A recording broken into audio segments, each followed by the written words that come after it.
So we're gonna make a little video here about this 816S that I got. I got it back in May and it's September now, so I've had it for like 4 months and I never really did anything with it, just sitting in the trailer. And I paid $200 for 3 mower decks and this tractor. So I think I did fairly well, but you're gonna watch a series of videos here about, getting it to work again. So hopefully we'll be driving it off the trailer soon and it will actually work, but stay tuned and see.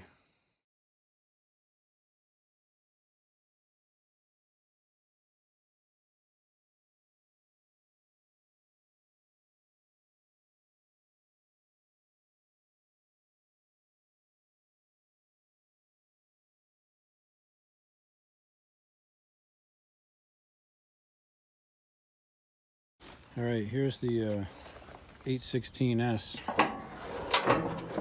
Trying to check out this Briggs. It's definitely been repainted. It's missing the Welch plug on the end of the carb, which is never a good sign. If they ran it like that, it would suck a bunch of dirt in. And it's got some funky wiring on the points down there. Not sure what's going on with that, but I was really hoping to find out what year it is. And we got a sticker down here. Let's see if I can see that. 75. Yeah, we got 1975. We got spline clutches. It has a liftable rear hitch on it here. And it's got a hydraulic lift. It's pretty cool. I think it has rack and pinion steering. Got 3 decks that came with it also. This one here is pretty nice looking. The other 2 are just kind of like parts, all roached out. But I can put this gearbox here on my 430 deck, which is pretty much the main reason I wanted this haul of stuff anyways. This dude had this all welded together. He was using it on a tractor pull deck, but hey, I can get the belt off there. The belt looks pretty good. It's a cogged belt. So I'm happy just to get it for that, and I'll scrap the rest of it because it's just garbage. Yeah, and there's another deck on the bottom there. That thing's pretty toasty, but the one on the top is definitely nice. So I think we're definitely going to be able to use that and make a working deck out of that one. But let's look a little more at the tractor. Yeah, it's got plow latches on it. I don't know what this thing is that's just bolted up there. Not really sure what that is. But anyways, the clutch is pretty thin looking. But that's it, man. And the steering works. There's a lot of play up here, just in this bolt that's up here. The tie rods are bent. That seems to be a common theme. The hood's been taken off. Someone put this custom stripe up there, which kind of cracks me up. But yeah, that's it. All right, we're gonna try to investigate this 816S over here. And we're gonna have to take the blower housing off the engine because it actually has like a problem with compression. Maybe we don't have to. Maybe we can just take this top tin off here and then we can access the head bolts. So I'd like to take the head off at a minimum and see if all the valves are moving and everything, because I really feel like it probably has a stuck valve or something. I got the clutch engaged, so I got to undo the clutch. It's turning the whole drive line here, but there's a lot of things I can see are messed up with it before I even take it apart. Like it's missing the Welch plug on a carb, and that usually wipes out the cylinder if it's sucking dirt in there. There's some issues with some of the throttle linkages. The top of the spark plug is missing the wire. The whole plug is loose. I mean, just stupid stuff like that. Some of the linkage is a little wonky looking over here on the clutches and stuff. So let's see if we can at least take the head off and start to investigate. All right, so I loosened up the head bolts with a ratchet, and I'm just gonna zip them out with my Makita impact drill here. Believe it or not, they all loosened up. really easy.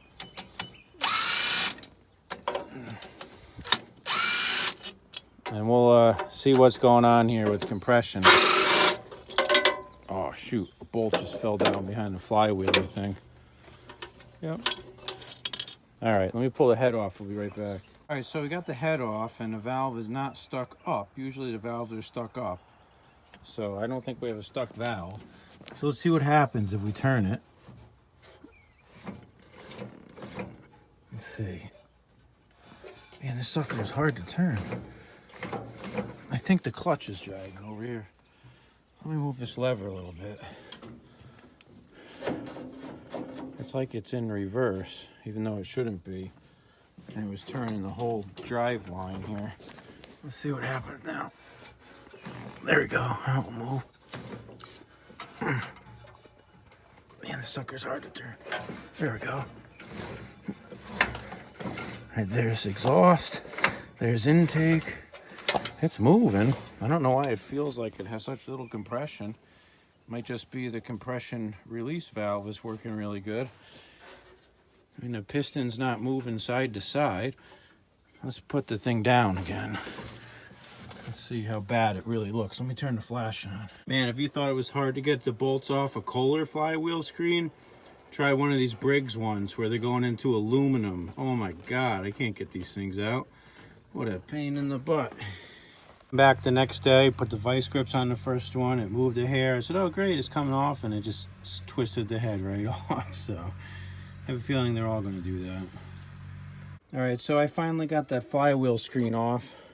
I ended up getting 2 screws out, and I broke 2, so I guess we're 50-50. So now we got to take these 2 bolts here out, and then we got to put a puller on that thing with the other 2 bolts to pull it off the crankshaft there. So let me see if we can do that. So I've been looking for a puller to take the back of the flywheel off the 816S for like 2 months. And I just found it right in my toolbox drawer in a bag. I'm such an idiot. What could be in this white bag over here, I wonder? Let's see. Oh, look, the puller. It's been in the stupid toolbox the whole time. Such an idiot. All right, so I got the puller on there, and I don't have my impact out here. I just have a wrench, so let me see if I can use the 3/4 inch wrench and get it off. If not, we're gonna need the impact. The wrench, I don't have my tripod. I'm just holding this camera with my hand, but I literally just about turned it a 1/4 turn, and it popped right off. So let's just get that thing all the way off. There we go.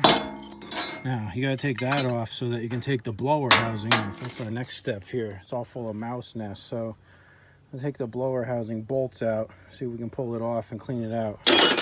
And we can put it back together and maybe try to start it. All right, so I got all the bolts off that hold the blower housing on. Let's pull it out and see how bad Fluffy the mouse made damage. Look at that. Fluffy the mouse, baby. That's how you do it, huh? Awesome. So let me clean up that pile of crap, and then we can see what's left of the magneto under there and whatnot, or ignition coil as Briggs would call it, armature coil. And I think this is a points machine, so I'm gonna put an electronic ignition chip in it. I have a brand new one on my shelf. Maybe we can get some spark out of this turd. It has no starter on it right now, so yeah, I'm gonna have to put a starter on it, but let's see if we can get that pile of mouse out of there, and then we can see what we got. Take a closer look at what Fluffy did back here.